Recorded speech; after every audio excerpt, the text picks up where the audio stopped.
We're driven by the search for better. But when it comes to hiring, the best way to search for a candidate isn't to search at all.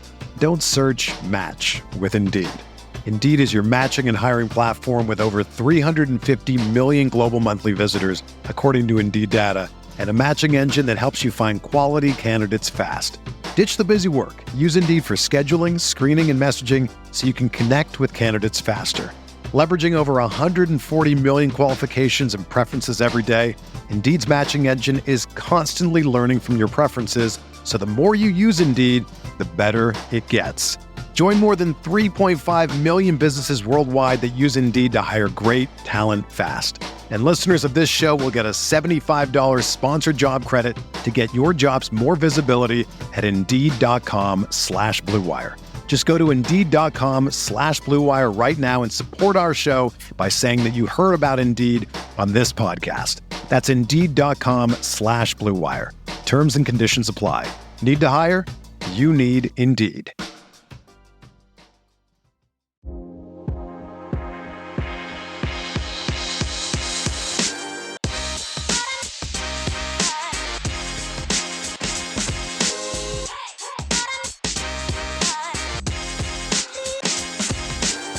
What is up, Cal fans? We are back with another episode of the California Golden Bearcast, a proud partner of the Blue Wire Podcast Network.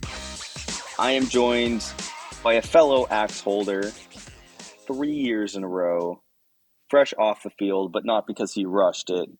The one and only Bobby Cinema. What's up? Oh, it's the day before Thanksgiving, which means prep time and lots of eating over the next couple days. But that's before, or that's after we have another men's basketball game tonight, and then of course we have bowl eligibility on the line on Saturday. So it's a packed week of Cal sports, and we're not even going to talk about this week. We're talking about what happened last Saturday. I was going to say, in my world, the biggest news for me was that I watched a Cal basketball game on TV. It was on TV and tipped off at like 10:30. Yeah, well, I only watched the first half for obvious reasons. Oh my goodness. Yeah, that's not why everyone is here, though. No, they're not. Everyone is here. They're not. We're here for the big game. We are. The big game. All right, we got to go right into vibes. There's no time.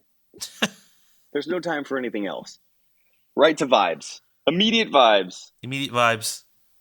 Because I was on the later side, let's go to our correspondent, Rob. How was your pregame festivity?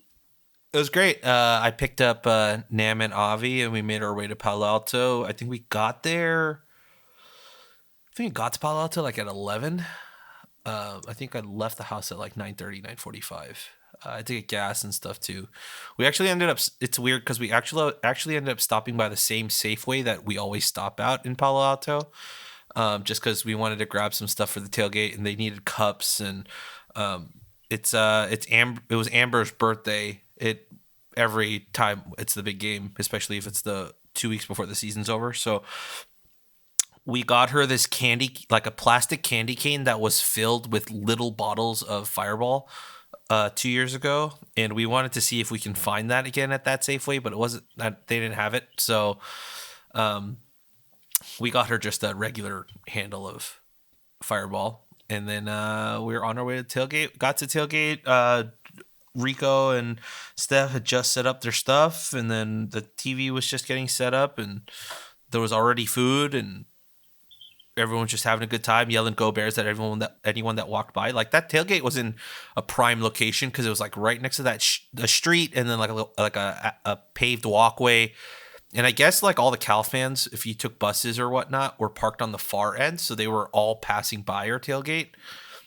So we got to have some fun, like yelling at folks as they walked by. But yeah, that was about it from mine. Oh, actually, no, we went over to Robbie Rowell, former Cal quarterback. His family is like, multiple generations of Cal fans. So we actually went over to their tailgate, which was maybe about 5 minutes away, and we were hanging out with Robbie Rowell and his family for a little bit too. There were so many tailgates. There were Yep. multiple, right, for California tailgates. I mean, it's the vibes were immaculate on Saturday. The weather was not, but the The weather vibes was were not. so good. I mean, for me, when I was coming up to meet up with you all, I walked by countless Cal tailgates. One of them, they had uh, like a full blown, what looked like they were like pouring kegs. Just someone was actually like there with I can't remember which brewery it was, and I was just so impressed by how all in everybody went on on every bit of that, like on every single one that I passed. And then there was a couple of Stanford ones. A Stanford fan actually gave me a decently hard time, and I was like, "Oh wow, that was unexpected." But no, it was, dude. The vibes were just absolutely immaculate that day. It was super special, and my immediate reaction was, I can't believe that I was the only member of the football thread that I have that was there representing Cal. I mean, it's just amazing, and the game was sold out. And I will say, this was a very nice reprieve for me, given that 24 hours before, as you know, Rob, I fell victim to a Craigslist scam. You did. And let me tell you, just for the audience, because I can't give away too much, because my lovely wife was like, you can't expose yourself to more scams. So I got to think about what I can and cannot say. But I mean, I think I can say most of this, which is one on Craigslist, saw an ad, should have known. Usually when it says $1, but sometimes people do that, and you get so used to seeing them, and then you see the real price. It was $40 a ticket, 3 tickets, section 111, row F. I shoot a message, send a text. I'm like, thank goodness, because I had talked to other people on Craigslist, and everyone was in Palo Alto, and I just didn't want to drive there for obvious reasons. And so this one, I was like, hey, just, are they digital tickets? And they're like, yeah, I bought them off StubHub. I was like, okay, that's fine. And I was like, all right, but I'm a little concerned because it's Craigslist. So do you mind sending me over the ticket? They're like, yeah, I guess, which was like a very concerning response. I should have Sure. been way more concerned about that. Like, what do you mean? Yeah, I guess. Wait, but all right, I don't want to give them more ammunition to be better. So then I'm like, okay, send me over the StubHub receipt. And keep in mind, like, I am doing multiple things here, so it's not just like I am only focused on this transaction. So it takes a little while to get their StubHub receipt, but I don't even think twice. It says, all right, here's the StubHub receipt. It has the game. It has like Cal Bears at Stanford football, which I thought was like really good attention to detail. And I look at it, it's got dates right, everything's good. I actually LinkedIn searched the person's name it was under. And then I also LinkedIn searched the person that they were trying to sell. Like, I literally looked up their company, looked up where they worked, saw that it was a real person, and all of the things. So I'm like checking off lists. I'm like, look, this is a scam. It's really well done. But, at the end of the day, I'm doing my due diligence. And so I'm like, fine. Turns out I decided, hey, I only want 2. I'm not going to buy 3. And they didn't care at all, which like another warning flag. Yeah. Anyone that's selling tickets is going to care if you leave them with a single. Yep. Period. Yep. So that should have been like big warning signs for me. Wasn't. The second I sent over the money, so I sent over the money, I just get this like feeling, this dark feeling, which has happened before, right? Because you're still putting your faith in someone you've never met. And I send it over, and no tickets arrive in my inbox, and the person isn't responding as fast as they were before. And I just was like, hey, so you're going to send the tickets, or did I just get scammed? That's literally direct message back was, oh no, they'll be there in 4 minutes. 15 minutes later, nothing. Call the number, it's disconnected. And there you go. So don't buy tickets off Craigslist. that unless you're going in person and meeting the person in person, and then maybe even after that, I don't really recommend it. Rob was right. He was like, "That's why I pay the fee because I know they're ludicrous, but at least I know it's real and I'm not out $80." Exactly. Oh, Don't fall for it, people. I can't believe I did. I am so experienced on Facebook Marketplace and Craigslist.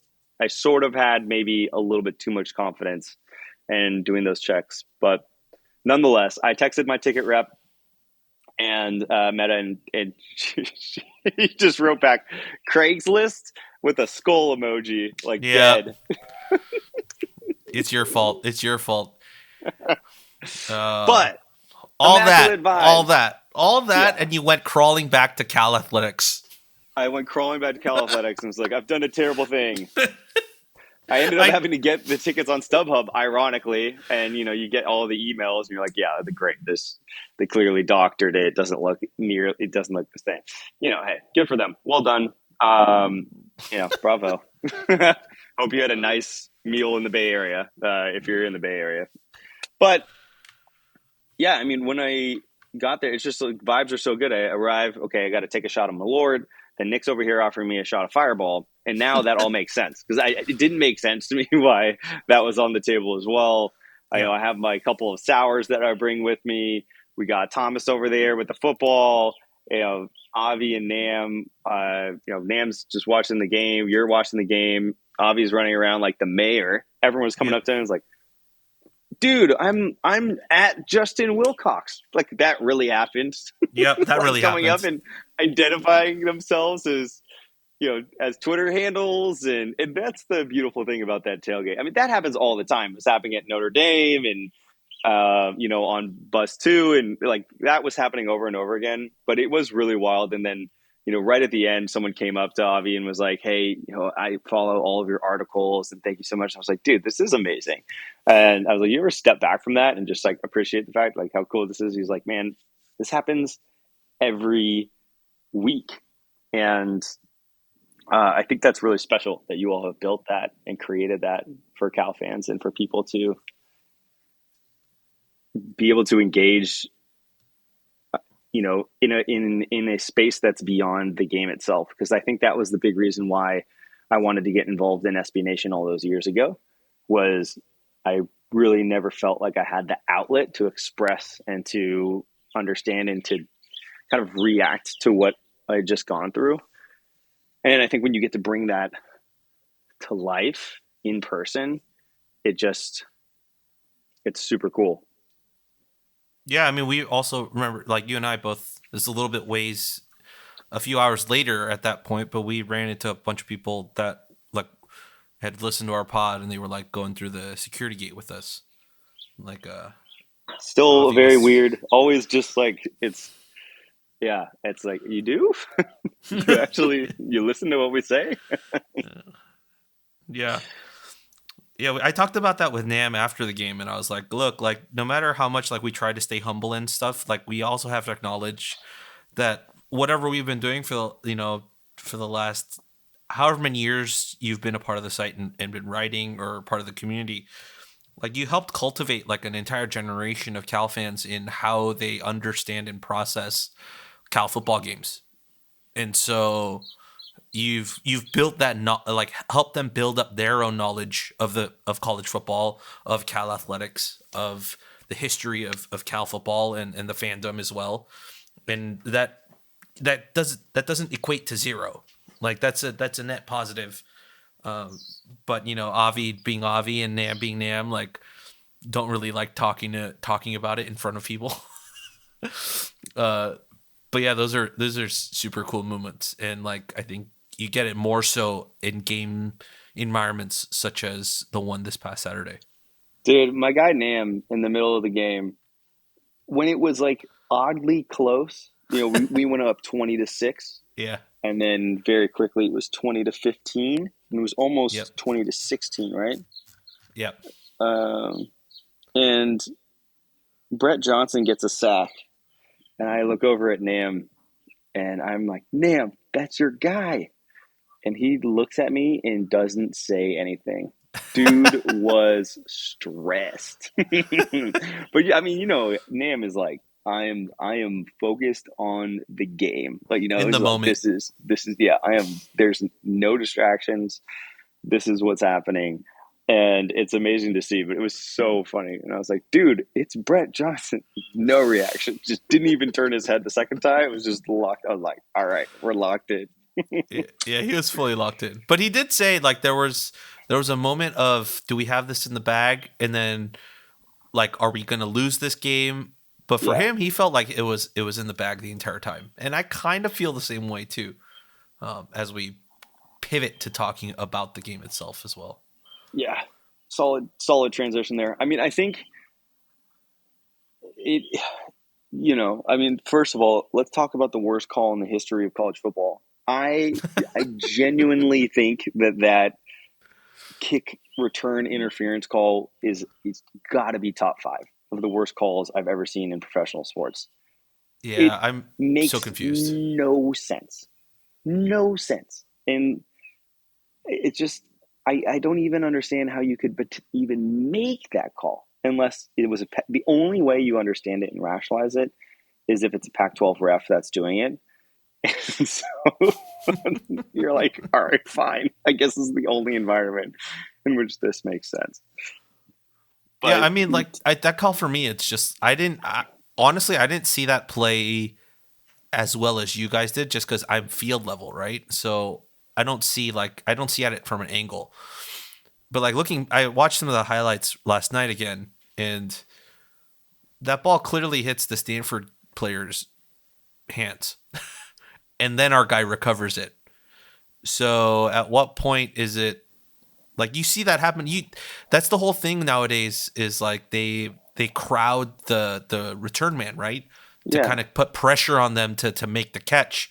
And that's exactly what we did. We didn't touch him, and then he muffs the catch, and then we're on top of it and we come out of it, and they're saying by rule we need to give the guy a clear opportunity to catch the ball. Like, that's such BS, because that you haven't called that all year long. Not a you know single what? ref has called that all year long, or for any time of that matter. And now you're gonna call it in that specific situation. That's just Yeah, BS. yeah, exactly. No one's ever made that call in the history of the NFL in college football, Yeah, and like they're saying that if you call a fair catch, you can bobble it as high in the air as you can do whatever you want with it, and you have to be granted the right. Okay, so let's just throw out an alternate scenario here. Why wouldn't I? And that's now this is going to be a bold move, but let's just say I wanted to be bold as the kick returner. Why wouldn't I intentionally like set it like a volleyball, 10 yards, 5 yards ahead of me, run up and then catch it and gain 5 extra yards for my team? Obviously, yeah, that's not allowed. It's like, I'm just trying to catch the ball. Like, what do you mean? Like, dude, there's no way that's the rule. There's just in no way this you have the right to catch it cleanly. If you don't catch it cleanly, the ball is live. That's the rule. yep, Everyone knows it. It's yep. just crazy. And like that, my dad just turned to me and goes, "That's a big game for you." That's a big game. I was like, "Oh gosh, please no."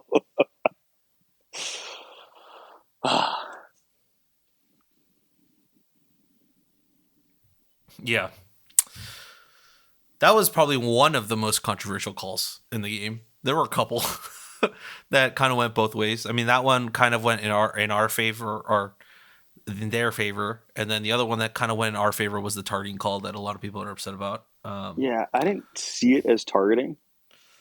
Yeah, And I know you had a better angle on it, and you were right. He led with head. But the crazy thing that happened there is like my dad and I didn't have seats with all of the right for California guys, so we had to move up in our section, and we were looking at you pretty easily. So, yeah, but this guy in front of us, the whole game was clearly a Stanford fan, like yeah, but he just expected to lose, so he didn't really have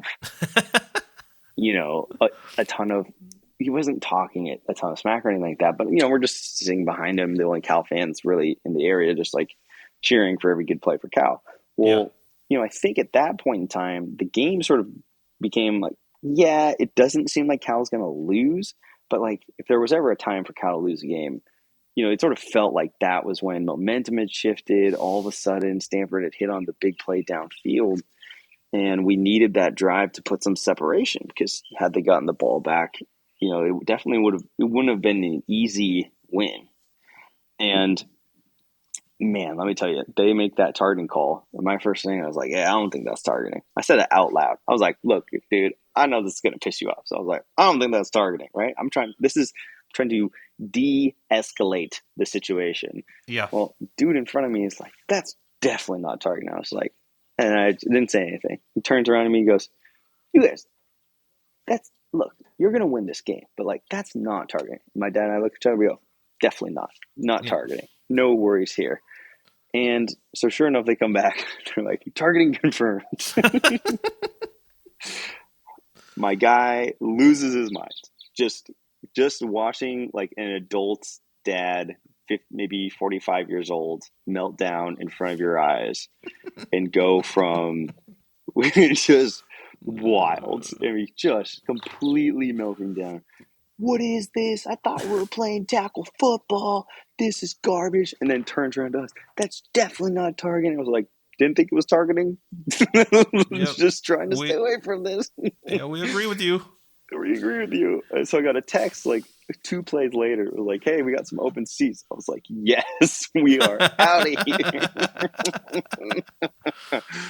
I mean, that might have been even before it got all that close. Now that I'm thinking about it. But yeah, I mean, it definitely was controversial to me. I don't think it was clean cut. I haven't really understood that rule as much as I used to. I think before it was kind of like a little less up for interpretation. Like it was simply, helmet to helmet contact. And then now it's like, did you lead with the crown of the helmet? Yeah. And Fernando got rocked on that play.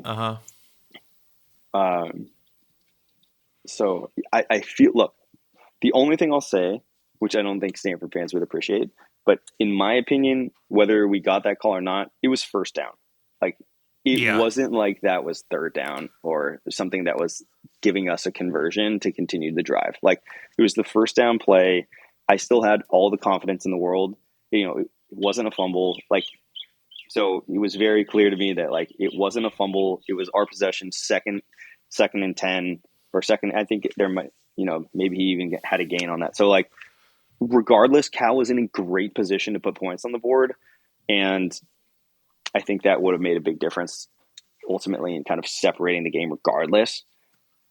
So anytime I just don't think you can be it wasn't like that call turned the game, but I can see why from a different perspective, you might be a little bit more upset about that call because it did seem to come at a fairly pivotal time. Yeah. And he was probably their best defensive player up until that point. Yeah. Easily. Like I'm looking at the stats right now. He had 10 total tackles, 5 solo, 5 assisted, 1.5 tackles for loss, and 2 quarterback hurries. And he ended up being tied for first in terms of tackles by the end of the game. And he basically didn't play half of the third and the entire fourth quarter. So yeah, he was having himself a nice game. And probably their best defensive player, and was not available for the rest of the game. We're driven by the search for better. But when it comes to hiring, the best way to search for a candidate isn't to search at all. Don't search, match with Indeed. Indeed is your matching and hiring platform with over 350 million global monthly visitors, according to Indeed data, and a matching engine that helps you find quality candidates fast. Ditch the busy work. Use Indeed for scheduling, screening, and messaging so you can connect with candidates faster. Leveraging over 140 million qualifications and preferences every day, Indeed's matching engine is constantly learning from your preferences, so the more you use Indeed, the better it gets. Join more than 3.5 million businesses worldwide that use Indeed to hire great talent fast. And listeners of this show will get a $75 sponsored job credit to get your jobs more visibility at Indeed.com/Blue Wire. Just go to Indeed.com/Blue Wire right now and support our show by saying that you heard about Indeed on this podcast. That's Indeed.com/Blue Wire. Terms and conditions apply. Need to hire? You need Indeed. It's like you hate to see it, but for us, you're kind of like Yeah. take it and move on. Yeah. I mean, Yeah. he appealed the targeting call and he won. So he's not going to miss any time for their final game of the season against Notre Dame. So, like, yeah, he got kicked out of our game, but yeah, all right. So if Yeah, you win the appeal, is that them saying that they made the call wrong on review? probably. Yeah, that's probably kind of what they're admitting to. Wow.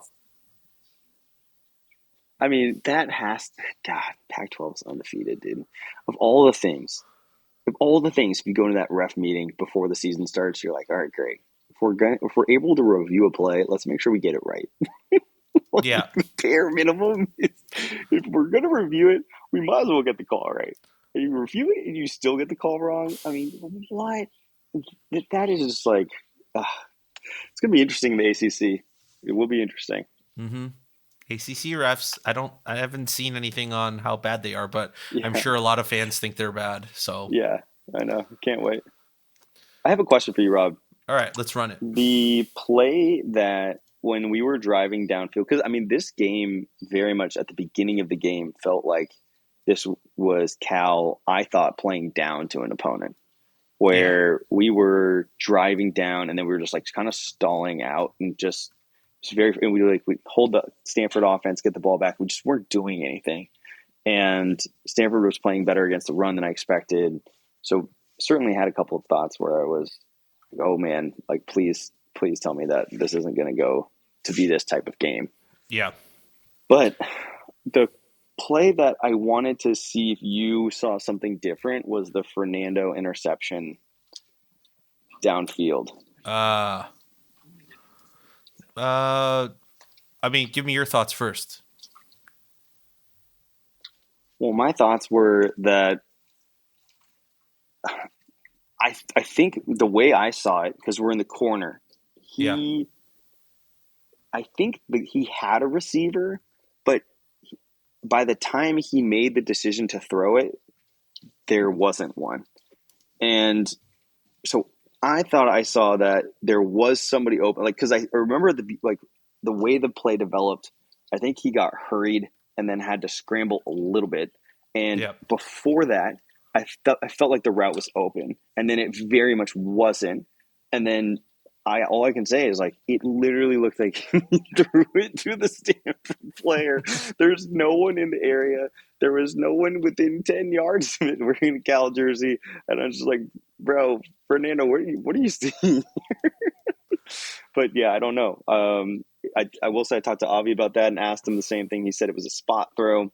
Um, I won't pretend to know and understand more of what that is than he did. I personally just, yeah, and so I guess that would assume that the receiver ran the wrong route and that he thought somebody was going to stay and they ended up going. But that wasn't necessarily the play that I saw.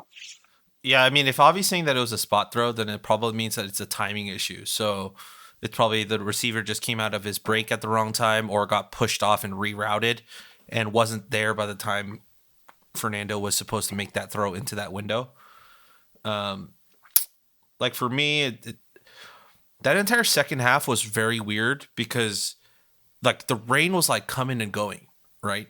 And I don't remember. I can't remember if I texted that to you or to someone else, but I basically said, "Look, like I'm on the field, and it's like if I can't tell, like if I should be like expecting it to be wet or it to be dry, like I know players aren't thinking about that, but I'm sure that plays a part in it. Like where you're like, okay, like all of a sudden it's dry, and then you're expecting like a dry ball off a snap, and then the ball's like wet." You just like don't know how to handle it in that moment because everything else has been pretty consistent, but that's the one part of the game that entire day where the ball kept going wet, then dry, then wet, then dry, then wet, then dry.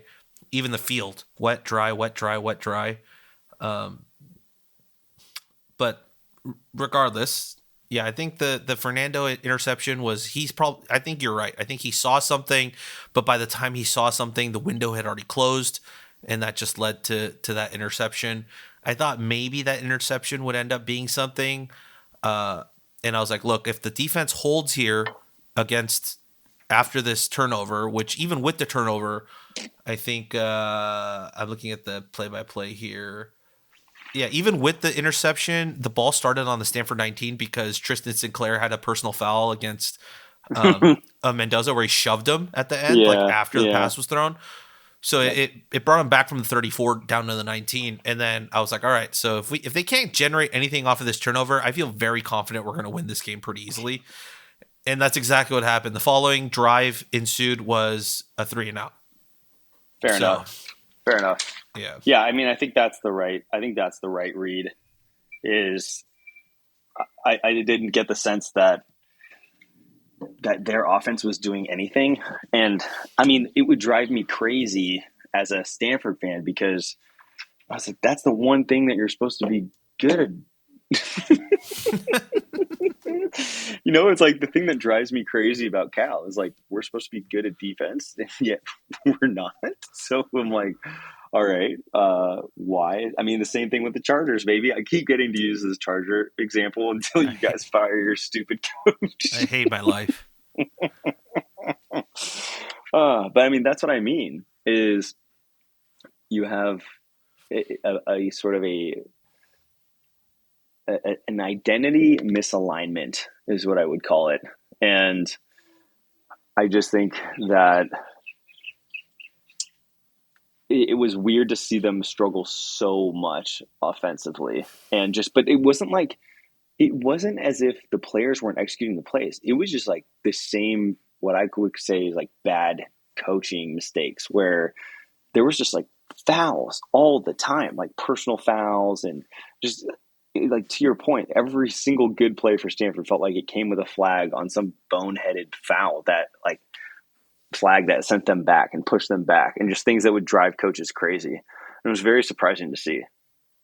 Yeah, I mean, maybe toss that up to bad coaching. Maybe just toss that up to new head coach who hasn't like gotten all the habits out of the old regime out of his current team right now.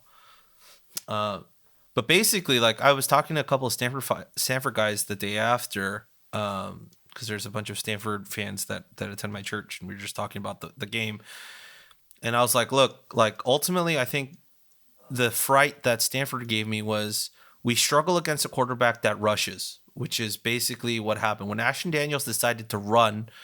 He had 12 carries for 73 yards, average 5.6 yards a carry. That's solid. The issue is we started to zero in on their run. And then once that happened, Ashton Daniels needed to make some throws down the stretch in order to keep our defense honest or to punish us when we did sell out against the run. He didn't make those throws except for that like 45-yard. How long was that touchdown? It was like a 41-yard touchdown pass to Tiger Bachmeier. Like outside of that throw, he missed all of the other throws that he needed to keep Stanford's drives alive. And he just did not complete enough plays to do so. And that's basically what ended up being the difference maker, because our run game started off okay, and then they started to sell out against it because Ott started to get going and started getting, the 4, 5, 6 chunk yards on every touch. Then we just started running play action and some misdirection on passes, and Nando delivered. He delivered on that pass to Trond. He delivered on that. He was making the right decisions, right? Like that swing pass to Ott, that was like I think like a 30-something yard gain, or a 26-yard gain. There was the other one to Trond. There was the other one to Endries down the sideline.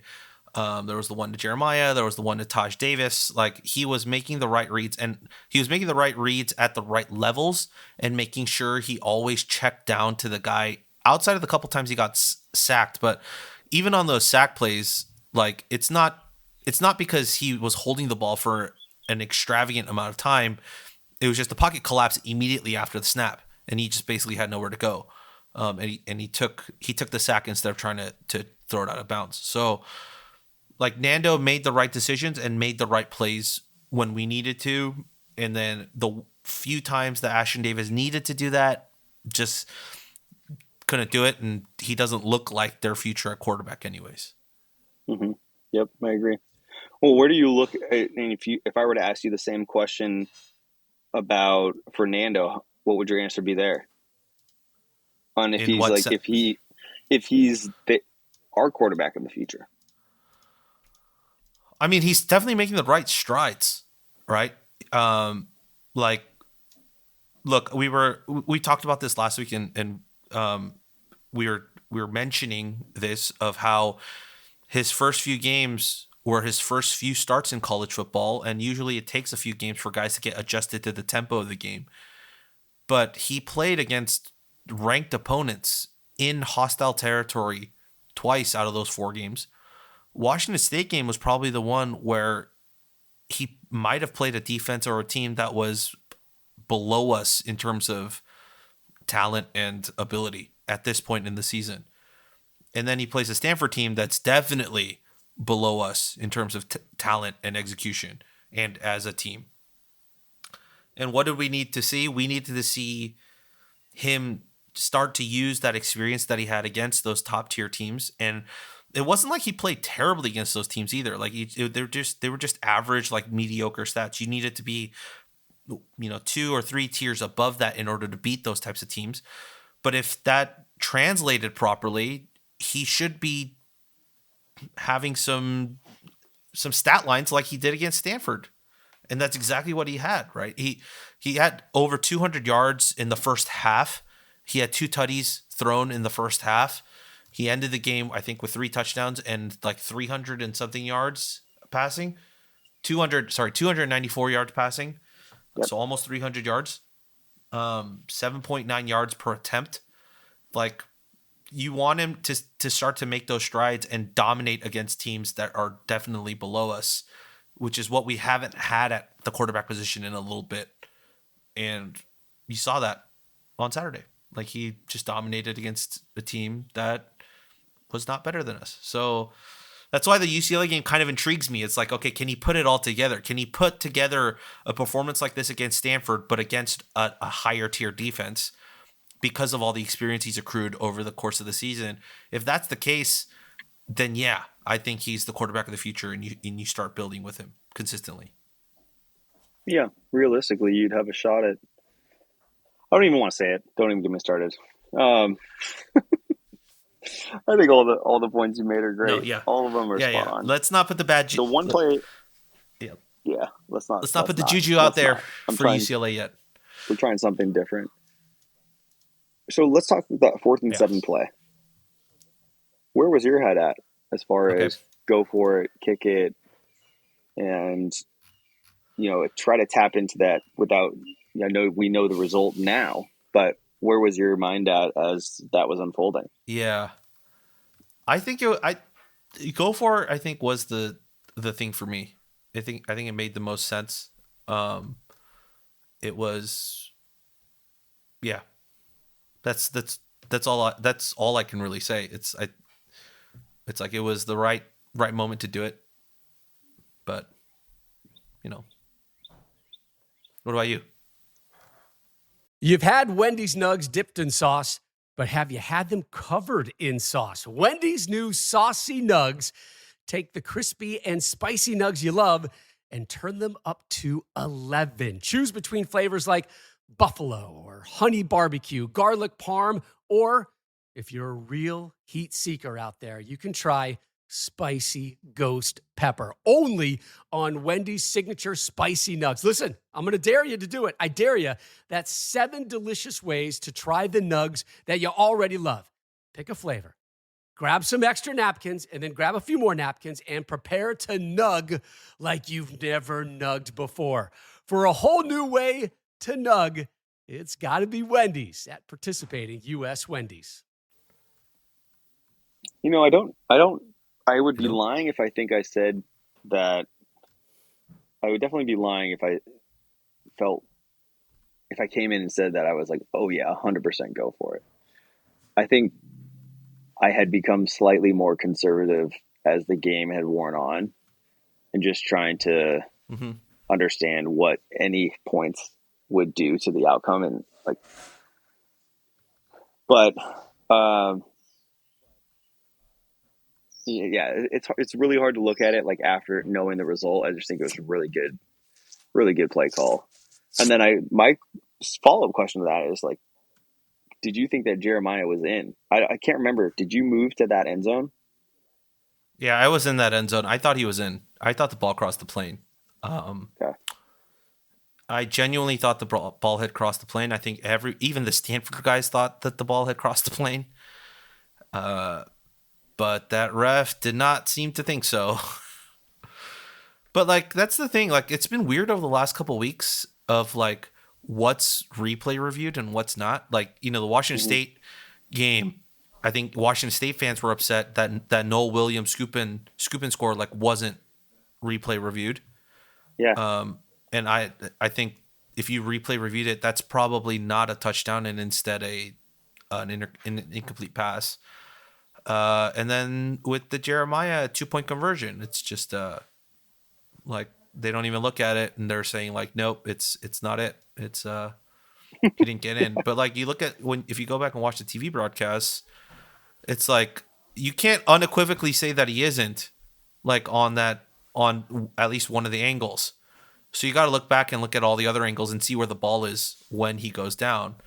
It doesn't help because the ball's like on his upper hip and not on the hip that's like going to ground, and he gets kind of covered by one of the Stanford players. But yeah, I was like, oh yeah, that's in. That's an easy 2. But no, they were like it.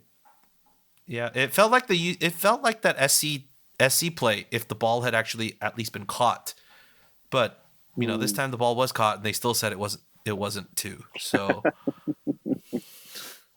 The Ashton Daniels touchdown play that Stanford ran. Yeah, I think the funny thing about that was I thought from our angle in the section that we were in that Ashton Daniels clearly didn't make it in, and then they called it good. And then on the Jeremiah Hunter play, I didn't have an angle towards it, but they called it no good. And it ended up being, of course, that the Pac-12 refs were wrong, but luckily they got the review right. The Ashton Daniels run, and then they didn't even bother to review it on Jeremiah Hunter. So it was very confusing. Very, very confusing. Just Pac-12 refs are just chaos. Just constant chaos. It's chaos, dude. 1 week left. Not even 1 week left. Just a few days left. Not even. Yeah. Well, technically more because we have Pac-12 basketball refs. It's true. Are they as famous? No, not as bad. They're not as egregious. That's good. That's good.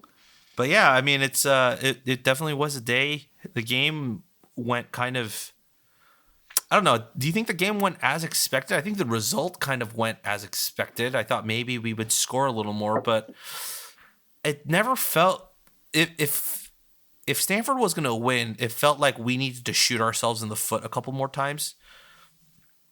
And those moments just never came. Yeah. I mean, I think it's hard saying like, oh, did it go as expected? I agree. I mean, I think that if we convert more of those drives at the beginning, it makes the game inherently less exciting and therefore not as interesting as a fan when you're there live, but much easier to kind of consume. I think the game would have been out of reach a lot sooner than it ended up being because we just weren't. You just have to take advantage of those opportunities. So if we're going to try and focus against UCLA, if we got the same number of opportunities against UCLA, like we have to convert on those and can't really sputter out of the gate as much. So 27-12 would probably say it went more according to plan if it had been like high 30s, low 40s to 15, something like that. Yep. I mean, Stanford's been pretty bad all year. But at the same time, I mean, the thing about all this is that I've learned through the decade of losing big games after big game, you can just never take them for granted. You never take the win for granted. Yep. Right? Like it was special because of the day, who was there, the tailgating, like the rivalry, the camaraderie. And I was so happy. I turned to Nick. I was like, I'm so happy that at least this tradition isn't going anywhere. because you can't say the Yep. same thing about the Civil War. Obviously, the Apple Cup, they renewed it through 2027. But even then, Yeah. there's still a lot of questions about the longevity of it. And I'm just so grateful that this tradition is still here because it is so much fun. And then we didn't even talk about Oski beating all the mascots. That was, yeah. That's when I knew we were going to win. That was the moment when Oski dead sprint beat all the other mascots. Yeah, has been on a total different like troll monster like level the last Yeah. I'm gonna say like 3 weeks. He's got senioritis, dude.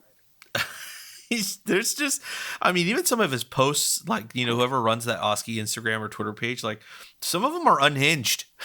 Like something's happening there where they're having like too much fun with it, and like it's incorporating into the real life version of Oski 2 and not just as an internet persona. Dude, I mean, he like ran down and then the tree came sprinting over and he did the pee on the tree thing. That's yeah. Yeah, and then dude, I think even funnier like after that was like the tree getting into Twitter wars with Cal fans. Like on the tree's account. Yeah. Yeah, there was website like a formerly big known as Twitter. Yeah, on the website formerly known as Twitter. Yeah. The tree account was getting into it with some folks. It was kind of hilarious. I think there's one tweet where the tree basically says, "Well, I can't do much because there's a 5'9" woman that's standing inside of me."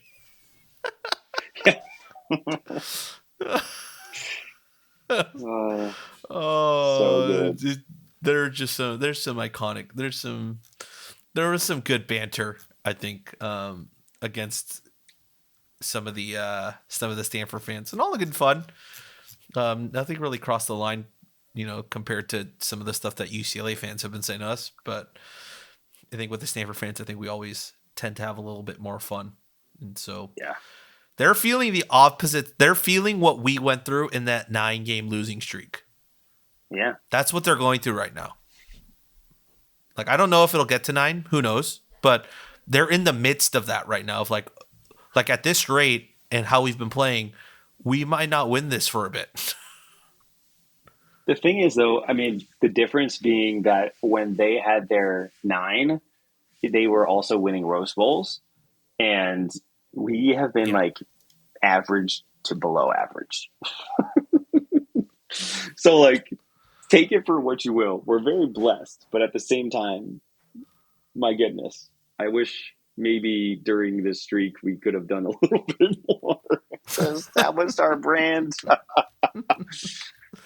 I swear nice. I said it on this podcast, Rob. I swear I said it on the podcast. I said it, that the USC game was going to be the game that was going to determine whether or not we go to a bowl. That like losing that game was going to be the difference between us going bowling and not. And now we're down to the end. We've beaten Washington State. We beat Stanford.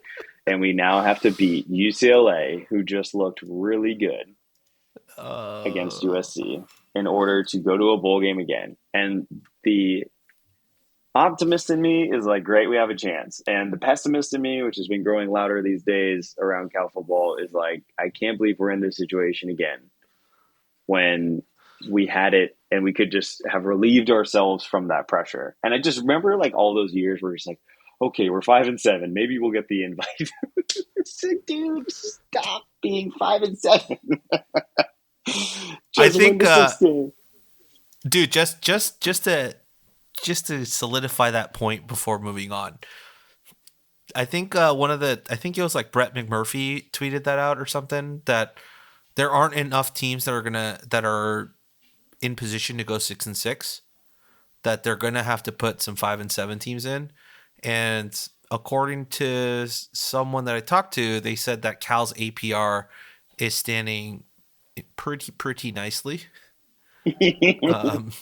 God damn it! So yeah, it's still in the realm of possibility.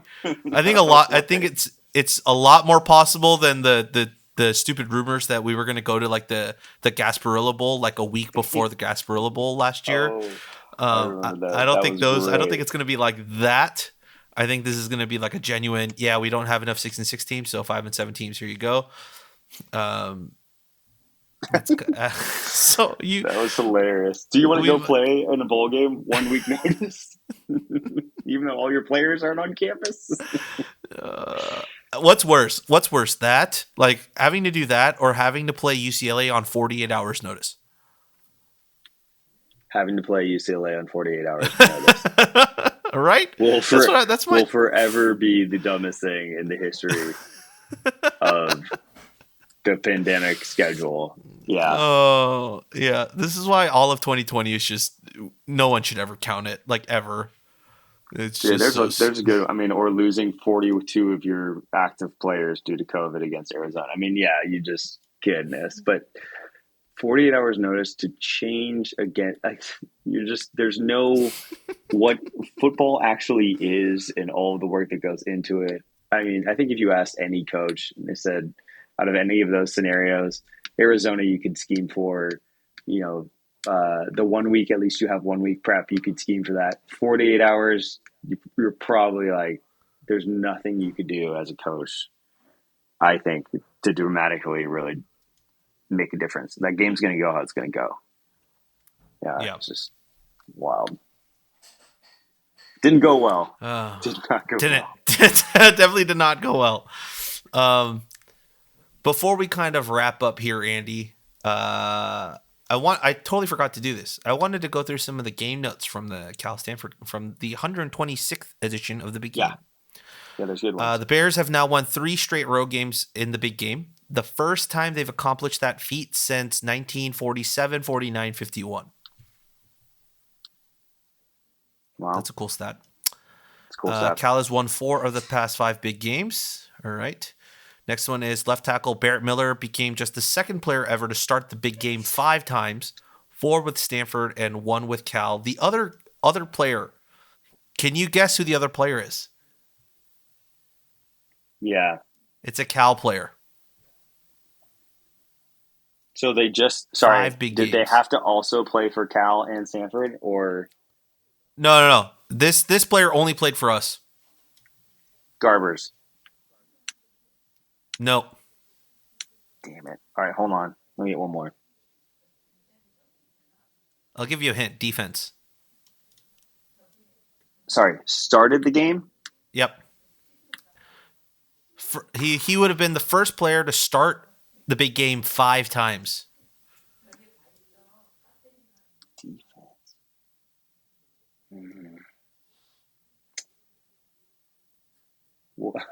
No. Evan Weaver. Close. It was Elijah Hicks. Oh, of course. Yeah, pretty cool. That's really Wide cool. receiver Tron Grizel became the first Cal player to record 2 touchdown catches in a single game this season. Grizel also registered a career high of 7 catches and 136 yards. He is the first Cal player to register over a 100-yard receiving game this season. Running back Jaden Ott rushed for 166 yards, the 7th 100-yard rushing game of his career. Ott also now has 2,079 career rushing yards, making him just the 22nd Cal player ever to reach the 2,000 mark for a career. Ott also joins J.J. Arrington as the only Cal players to ever reach the 2,000-yard career rushing mark in his first 22 games played. And Incredible. quarterback Fernando Mendoza set career highs in passing yards and touchdown passes. What is Ott's season mark at right now? Over 1,000. Yeah. Yeah.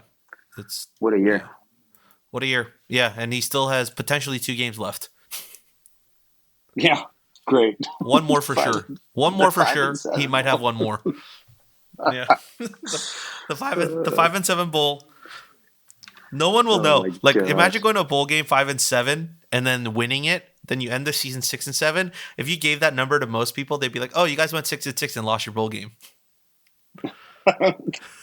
That's right. That's the only way you end 6 and 7, right? Nope. Absolutely not.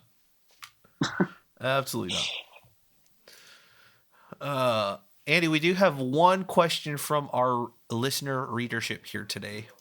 Okay. Who got it just in time? Our dear friend Sid. Who, by the way, I was told this anecdotal story that I don't know if I should share this or not, but I'm gonna share it anyways. I was told the Washington State game. Avi went and sat with Sid for a little bit in that Washington State game, and Sid just spiraled into just utter like meltdown of because it looked like we were gonna lose that game, and was just screaming at the field.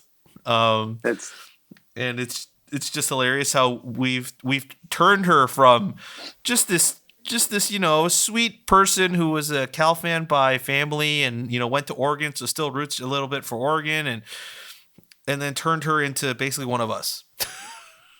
just someone just constantly going through the emotional ups and downs and roller coasters of Cal football.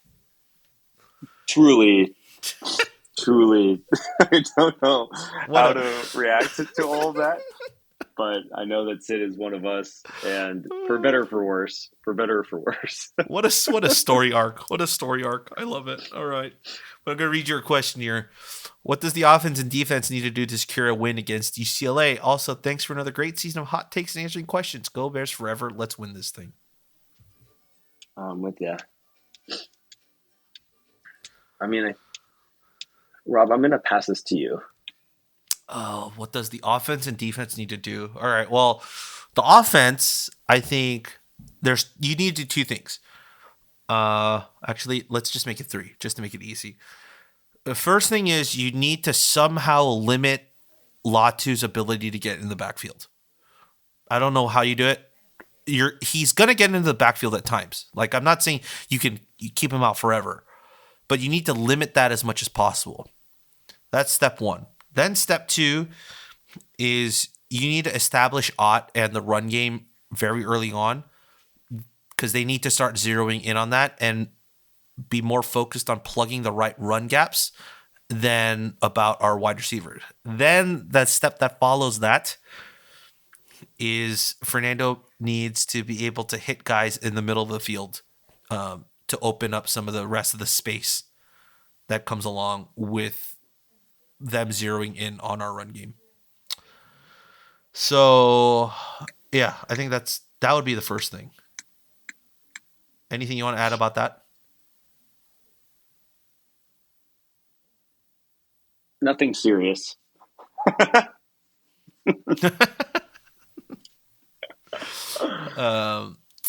What does the defense need to do? I think the defense just needs to lock down the quarterback run. I think I genuinely think, because the UCLA offense has been in a funk all season. I think if you can stop the quarterback run, whether it's on read options or on design quarterback runs, that limits what their offense can do, because their quarterbacks have been so iffy all season long. Whether it be throwing the ball from Garbers or Moore or Schlee, like, they just don't have an answer for that right now. So if you can do that, then the guys on our back end are going to have a bit more of an easier day. Yeah. But yeah. I mean, I think everyone is really worried about what Ethan Garbers and how good Ethan Garbers looked last week. We have to remember how bad USC's defense is. USC's defense is so bad. But we need to get pressure on the quarterback. I'm thinking of that big news story that came out about, what's her name? Clarissa Thompson. Yeah. And how she was like making up sideline reports when she couldn't, which I don't even care about. I was like, fine, who cares? Like, you literally went up and you're like, cool. The coach said that we need to, like, all the like coach speak basics. I'm like, good for you. Like, no one cares. I think it's ridiculous. Like, who cares? Like, why do we care about these things? But anyways, so I'm going to give you that type of response. We need to put pressure on the quarterback. We need to not turtle defensively that Sermon started to do against Stanford. I mean, Yeah, we need to run the ball to open up the pass. How about that? All the basics. But in reality, I think if I were to answer that, I'd say what we figured out last year against UCLA, even though it's a different defensive coordinator, like you need to borrow some of that. So I know we had no Musgrave. We'd fired Musgrave. We weren't sure what we are going to look like. And we opened up this offense that looked wildly different than what it was. Now we have an established offense that can move the ball downfield.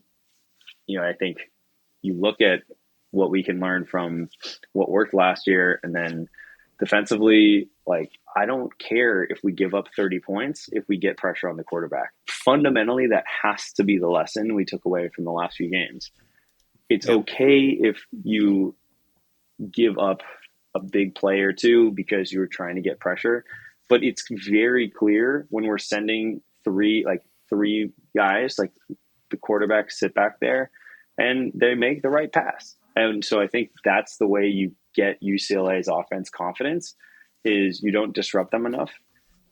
So I don't know if that's Wilcox being more involved on that side of the football that's created that change, but like not getting away from it. Like if you get a lead, keep doing what's working. I feel like too often we get leads and on defense, I see us do something else and we're like sending three guys. I'm like, dude, why are we doing this?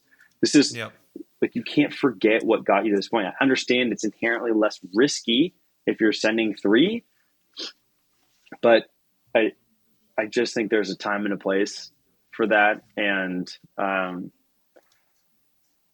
we've seen the same result kind of against UCLA over and over and over again now. We're going to need to do something different in order to get a different result, and I'm all for it. I would throw everything at this, right? Because I do think the people that are calling this out and saying that this game is the difference for our program in a very it's like all about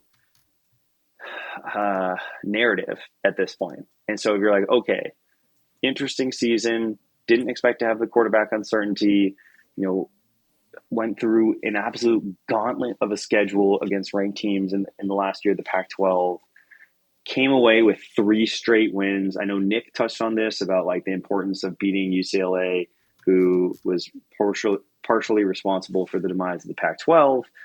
Yep. And sort of getting that last win and would mean a lot, the same way the USC game would have meant a lot.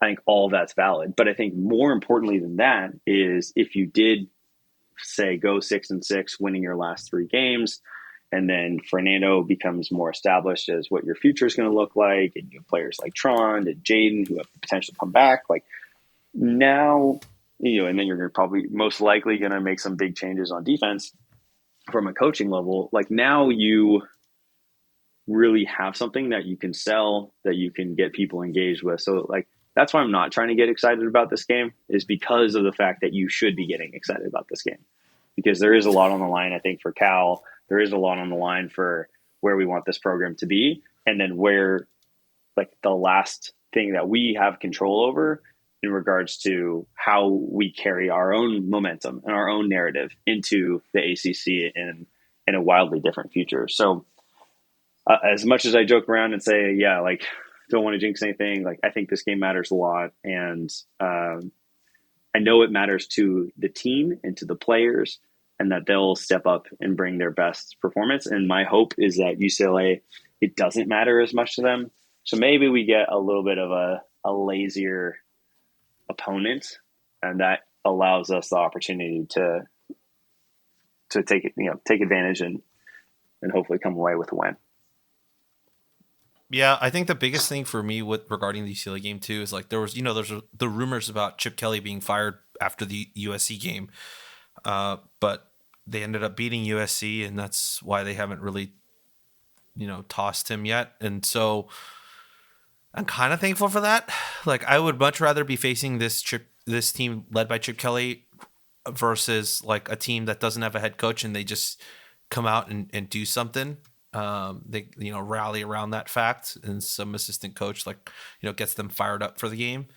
Like I hope for them it's right now like, all right, season's over, coach might be being let go, we're already going to a bowl game, let's just enjoy like senior day and all that. And that's kind of all it is. Fingers crossed. Agreed. Yeah, I mean, there's a lot of reasons why I think they wouldn't care about this game. There's a lot of reasons why the USC team didn't look like they cared about the game. And as we saw, Yep. even if they don't care, we sometimes, unfortunately, give them too much of an opportunity to care. So I think, yeah, there's absolutely going to be some of that. I think that comes with establishing and recruiting guys that are expecting to be competing in New Year's Six bowls and that don't have it and see that dream unrealized. And you catch somebody sleeping. There's no doubt in my mind that our team will be ready for the moment. I actually think we might be too excited. One of those things where we come out a little too hot, some overthrow, stuff like that. But if we come with that level of intensity and focus, then I think there is enough potential for Cal to do something, because I know UCLA's defense is good. But yeah, I mean, it could be one of those things where it's once again down to the field goal, which feels like, outside of the massive 2020 blowout, and I think there was one other, it does feel like these last few games against UCLA have really come down to a game-ending field goal, maximum pain. And I really hope that it's us hitting that. Please. Yeah. Please. The vibes have been good the last couple of weeks. Even realistically, going back even to the SC game, the vibes were pretty solid. So I just want that maintained heading into the offseason. All right, Andy, anything else before we close out the night? No, I got a hot tub with my name on it. And an ocean to go swim in, my friend. If you didn't realize, the reason Andy's audio quality is, like he's on a phone, is because that man is currently in Hawaii without his usual mic. So it's, don't tell the scammers, bro. Don't tell the scammers. They're all gonna. All of a sudden, Andy's there's actually gonna be like 15 Craigslist postings out here. I'm like, yeah, great, awesome. Yeah, Andy's looking for UCLA tickets out in Hawaii. That's what he's doing. Yeah, exactly.